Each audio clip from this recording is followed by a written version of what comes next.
Sky the Little Dragon by me.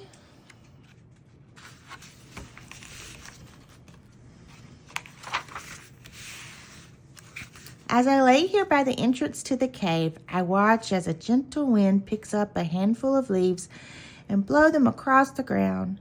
Mother is inside our cave cleaning up and preparing dinner for tonight. Father had left early to go fishing and would be back before dark.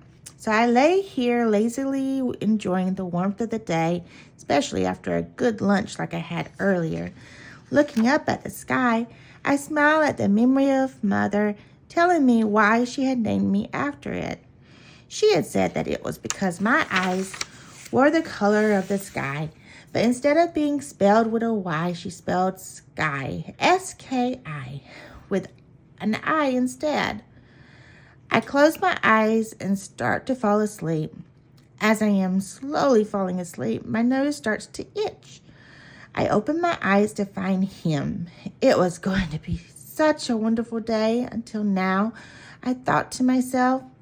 He looks up at me, blinking his beady little eyes. As he smiles, he declares, "Ha ha! I see Le Frog, has found you, le bébé, lazing around again."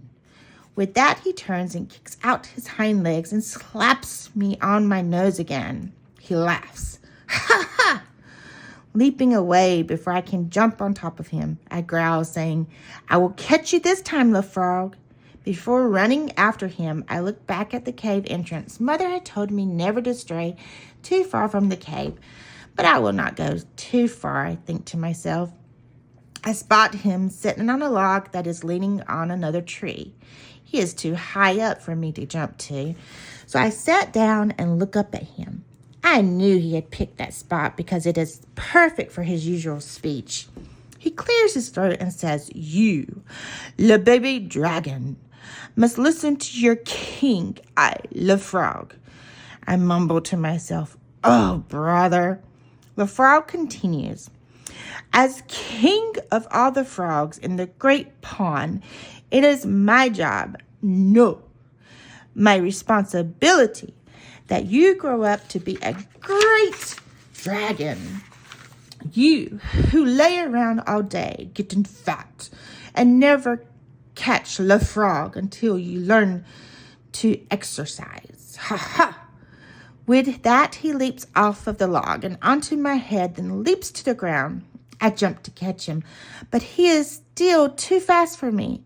With another ha ha, Le Frog leaps away. I run to catch up with him, but trip over a rock, falling. I stand back and look around.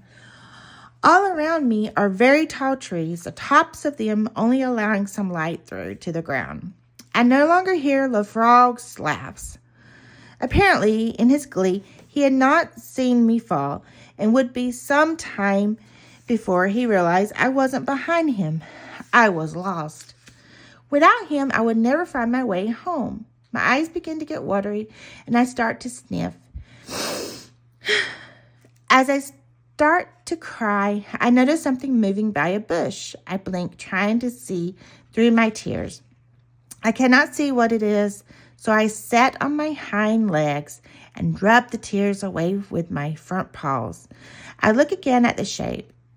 It is not moving, and it's round with pointy ears. The animal appears to be sleeping. He seems to be covered with fur, but I cannot make out its color. I take a few steps back. I am not afraid, although I can't stop shaking. I think it is just best that I find someplace else to think instead of here. I am just a baby, you know, and I cannot even breathe fire yet. I continue to step backwards when a twig snaps under my foot. I freeze, hoping it didn't hear me.